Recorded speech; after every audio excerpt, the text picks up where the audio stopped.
Hi. Hi. When you've got Hugh Grant and Julia Roberts in the classic Notting Hill, they meet. It's love at first sight. They break up and make up. And end up in love. It's the music that gives the final romantic touch, a score so subtle, so ethereal, its effect is unconscious. Music's quite extraordinary. You know, it's an art form that runs concurrently with images. They both run in a continuum, and when the two interact, they set up it's like a third thing that happens. Trevor Jones is a master of this sort of emotional manipulation. You can make an audience feel very sad by writing very sad music, but you can also make an audience feel intensely, even more sad, by writing very violent music. I put my perspective on somebody else's vision. As a world-class composer, Trevor's scores have backed major Hollywood blockbusters, from the soaring theme of Last of the Mohicans, the human drama in the name of the father,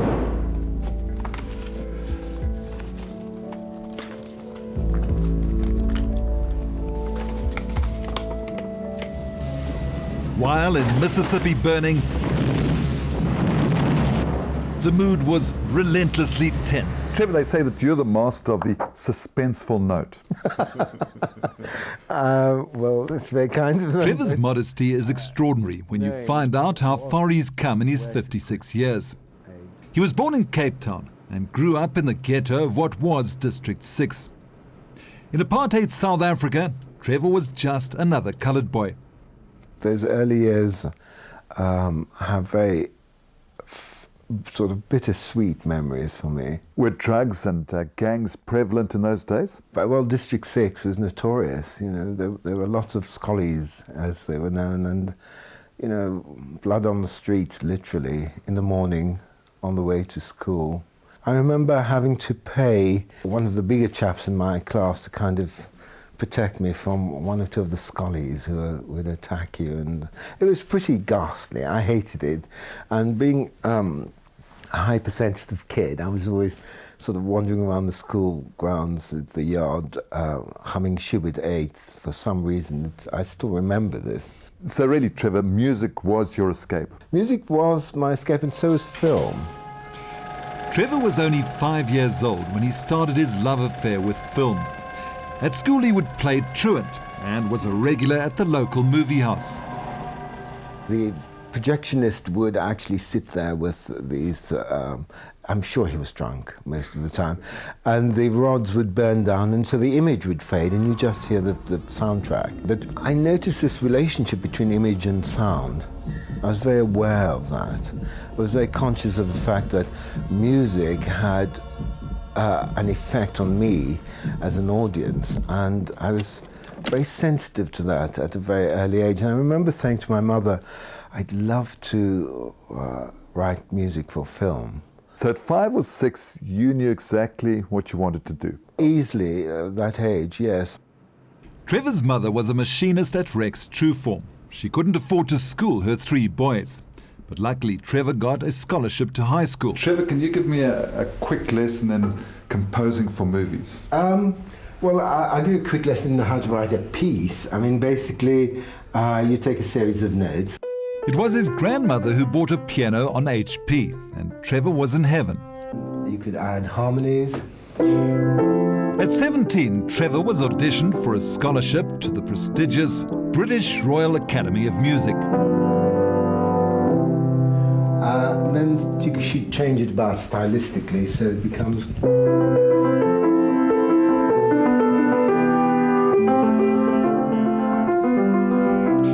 He got the scholarship, said goodbye to his family. Setting off on a ship to a new life. I remember getting on the ship and meeting the 2 chaps I was sharing the cabin with, and them saying, now you see this piece of paper, we had to sign this, saying we'd share the cabin with a non-white, but we don't mind you being a non-white, they said, but we don't want you in the cabin. purely because we have girlfriends that we're seeing on this trip, so you have to find somewhere else. So I spent the entire journey sleeping on the bench up on the deck, which was freezing cold, all, up the Atlantic, up the coast of Africa. But when I arrived in Southampton, something very bizarre happened. My suitcase, which was in a huge net, fell out of this net along with other people's belongings. Suitcases crashed into the harbour in Southampton and just sunk, So I literally stood in Southampton in the clothes that I'd arrived in, and I looked at this and I thought, well, this is a very auspicious beginning because I must be pretty near the bottom, and the only way forward is upwards. Trevor, you must have had a lot of personal drive. You must have felt that you were going to get somewhere. Bizarrely, it's always been with me as a child. I just felt that I had something to give. I mean, a little kid from District 6 wanting to write feature music for international films is a mad dream.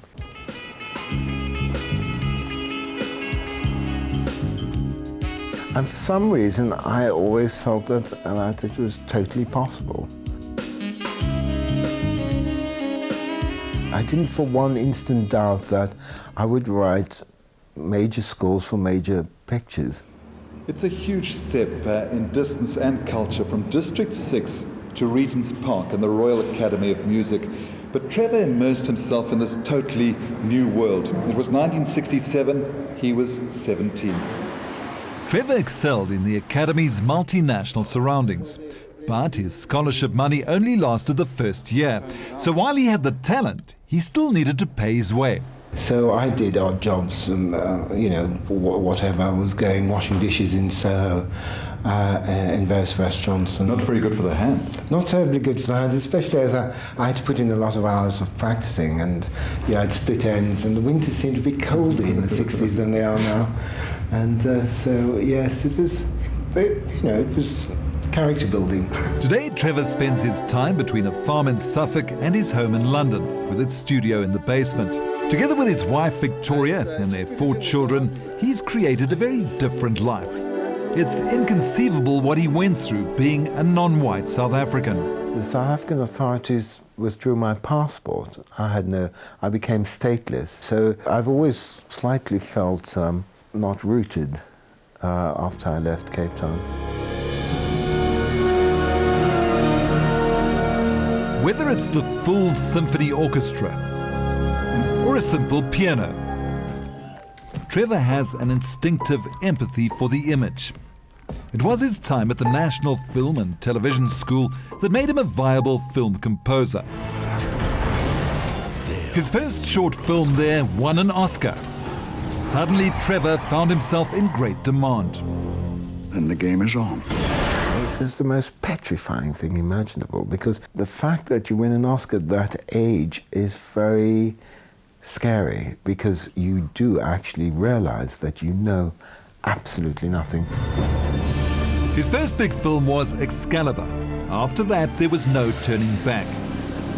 Immortalized by the Beatles, Abbey Road Studios became Trevor's second home and his favorite place to create his music.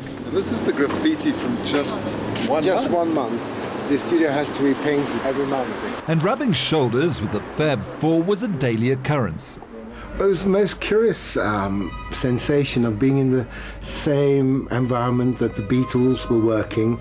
They were in Studio 2, so after a while, my nervousness subsided, and I was able to focus on what I was here to do, which is to make music. It's a fantastic room. The acoustic is magical. I think it has about 3.5 seconds of dying away of the sound. One of the tunes that came out of this room.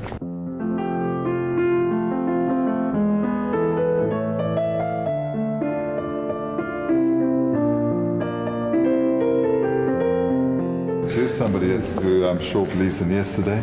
I lost so much leaving South Africa, but I gained so much in being here. And now I feel it's about time I put back what I've gained, So I've gone full circle in a sense. Trevor's initiated an annual scholarship for South African students excelling in music to come and live, work and learn in London. I'd love to put back into the pot of fate what it very generously gave me. And I think, you know, a scholarship changes the fate of a human being, you know. It certainly changed Trevor's fate. From a shy, stammering schoolboy, he's now one of the world's top 5 film composers. Yet still he finds it hard to look back at what was his life. My whole life is about selling emotion. I write music with emotion, and it's dealing with feelings objectively. And I think I've avoided most of my life dealing with subjective feelings, my feelings. I didn't know whether I'll ever be able to face it, actually, because it's such a long journey from where I came from to working in Hollywood. I'm thinking of this young boy leaving Cape Town Harbour, Table Mountain in the background. His luggage gets dropped into the sea in Southampton, and he becomes one of the top composers for films in the world. Surely that's a film in itself. Yes, I suppose it does. I'd like to score it there if it's going.